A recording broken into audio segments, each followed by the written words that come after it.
رسول اللہ صلی اللہ علیہ وآلہ وسلم نے فرمایا، جب سیدنا سعد رضی اللہ تعالی عنہ کی والدہ گرامی اللہ کے پاس چلی گئی، کہتے ہیں یا رسول اللہ ان امی ماتت، میری والدہ تو اللہ کے پاس چلی گئی، فَأَيُّ الصَّدَقَةِ افضل، سب سے افضل صدقہ کون سا ہے جو میں اپنی والدہ کی طرف سے کر سکتا ہوں؟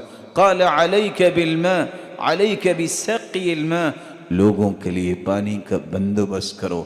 صحابی آ کے سوال کرتے ہیں یا رسول اللہ علمنی عملا یدخلنی الجنة ویبعیدنی عن النار، ایسا عمل بتائیے جہنم سے دور ہو جاؤں جنت میں داخل ہو جاؤں۔ فرمایا لقد اقصرت الخطبہ ولكن عرضت المسئلہ، بات تو بڑی چھوٹی کی ہے لیکن بہت بڑی بات تم نے پوچھ دی ہے۔ اگر جہنم سے بچنا چاہتے ہو، جنت میں جانا چاہتے ہو تو کیا کرو؟ اطعم الجائع، کسی بھوکے کو کھانا کھلا دو۔ فإن لم تطق ذلك، اتنے پیسے نہیں ہیں۔ واسق الظمآن، کسی پیاسے کو پانی پلا دو، اتنی بھی طاقت نہیں ہے۔ وأمر بالمعروف وانہ عن المنکر، نیکی کا حکم کیا کر برائی سے منع کر، ڈرتے ہو کہ کوئی مارے گا، اتنی بھی طاقت نہیں ہے۔ فکف لسانک الا عن خیر، زبان کی حفاظت کر لو، جب بھی بولو اچھی بات بولا کرو، قیامت کے دن جہنم سے بچ جاؤ گے، جنت میں چلے جاؤ۔ رسول اللہ صلی اللہ علیہ وسلم نے فرمایا یحشر الناس یوم القیامہ اعرى ما كانوا قط واظمأ ما كانوا قط، قیامت کے دن لوگ اکٹھے ہوں گے، کبھی زندگی میں اس طرح بے لباس نہیں ہوں گے جس طرح اس دن ہوں گے، کبھی زندگی میں اجوع ما كانوا قط، کبھی ان کو بھوک نہیں لگی ہوگی جتنے اس دن بھوکے ہوں گے، کبھی زندگی میں اتنے پیاسے نہیں ہوں گے جتنے اس دن پیاسے ہوں گے۔ انصب ما كانوا قط، اس قدر ٹوٹ چکے ہوں گے اور چل چل کے چکنا چور ہو چکے ہوں گے، کبھی اس پیغمبر کے پاس کبھی اس پیغمبر کے پاس۔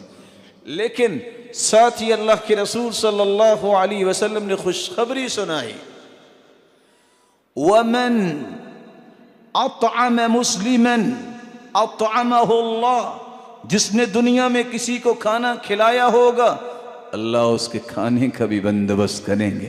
ومن سقا مسلما سقاہ اللہ، جس نے کسی کو پانی پلایا ہوگا اللہ اس کے پانی پلانے کا بندوبست کرائیں گے۔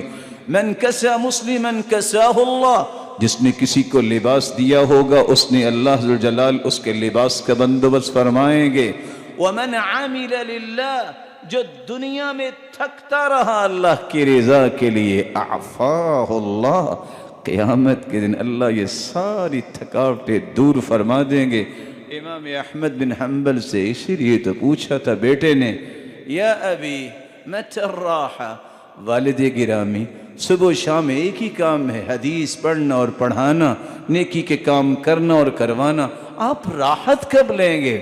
تو باپ نے مسکرا کے جواب دیا تھا، عند اول قدم فی الجنہ، جب جنت میں پہلا قدم رکھوں گا تو پھر اللہ کے فضل سے راحت ہی راحت ہے۔ رسول اللہ صلی اللہ علیہ وسلم نے فرمایا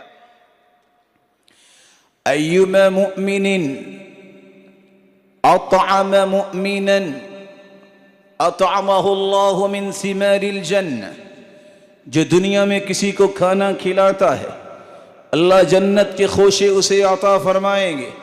وَأَيُّمَا مُؤْمِنٍ سَقَى مُؤْمِنًا سَقَاهُ اللَّهُ مِنْ رَحِيقِ الْمَخْتُومِ، جو دنیا میں کسی کو پانی پلاتا ہے اللہ رحیق المختوم کی خالص شراب جنت میں اسے پلائیں گے۔ أَيُّمَا مُؤْمِنٍ كَسَى مُؤْمِنًا، جو کسی مسلمان کو دنیا میں لباس پہناتا ہے كَسَاهُ اللَّهُ مِنْ خُضَرِ الْجَنَّةِ، اللہ ذوالجلال اسے جنت کی خلعت فاخرہ سبز رنگ کی پہنائیں گے جس کو دیکھ کے ہر بندہ رش کرے گا۔ رسول اللہ صلی اللہ علیہ وسلم نے اس لیے تو فرمایا تھا کہ ایک عورت جو تھی تو بدکار، بنی اسرائیل میں ایک کتے کو دیکھا کہ بہت پیاسا ہے اور کاد ان یقتلہ، پیاس اس کو قریب تھی کہ ہلاک کر دیتی، اور اپنی زبان سے وہ اس گیلی مٹی کو چاٹ رہا تھا۔ اس نے اپنا دوپٹہ اتارا، اپنے موزے کو باندھا، کنویں سے پانی نکالا، کتے کو پانی پلا دیا، اللہ نے اس کی بخشش فرما دی۔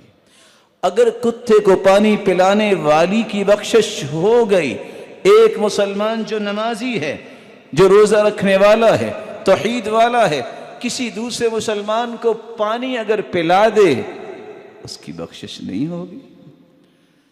اپنے آپ سے بخل کو دور کیجئے۔ جو بھی آپ کے پاس آئے، کچھ نہیں ہے، مسکراہٹ کا صدقہ کیجئے۔ السلام علیکم، اہلاً و سہلاً، میں کیسے آپ کے کام آ سکتا ہوں؟ آپ کس سے ملنا چاہیں گے؟ آپ کو کیا کوئی ضرورت ہے کہ میں آپ کے ساتھ کھڑا ہو سکوں؟ یہ ہیں وہ اقدار جو صحابہ کرام کے پاس تھی۔ یہ مسکراہٹیں تھی اللہ کے رسول کی، جب ملاقات کرتے تو مسکراتے۔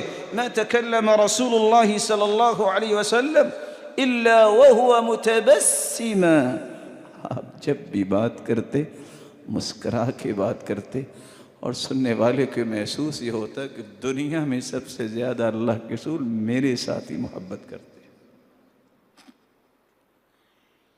رسول اللہ صلی اللہ علیہ وسلم نے سچ فرمایا۔ امام حاکم، مستدرک حاکم کے مؤلف، جب ان کے چہرے پہ ایک بیماری کا ظہور ہوا، علاج کروا رہے ہیں، ایک دن سوچتے ہیں لو میں علاج کروا رہا ہوں، علاج تو میرے پاس ہے۔ اللہ کے رسول نے فرمایا تھا دعوا مرضاکم بالصدقہ، اپنی بیماریوں کا علاج صدقے کے ذریعے کرواؤ۔ اور یہ حدیث جب سامنے آئے کہ پانی کا بندوبست کرو، اٹھے اور ایک ایسی جگہ پہ جا کے پانی کا بندوبست کروایا جہاں پانی کا بندوبست نہیں تھا، ادھر پانی جاری ہوا بغیر کسی دوائی کے، اللہ ذوالجلال نے انہیں شفا یاب کر دیا۔ آج ہماری آنکھوں نے بھی دیکھا، کانوں نے بھی سنا کہ جن کو اللہ نے توفیق دی ہے وہ آج بھی ایک نہیں، اپنے والدین کی طرف سے 600 کنووں کا بندوبست کرتے ہیں۔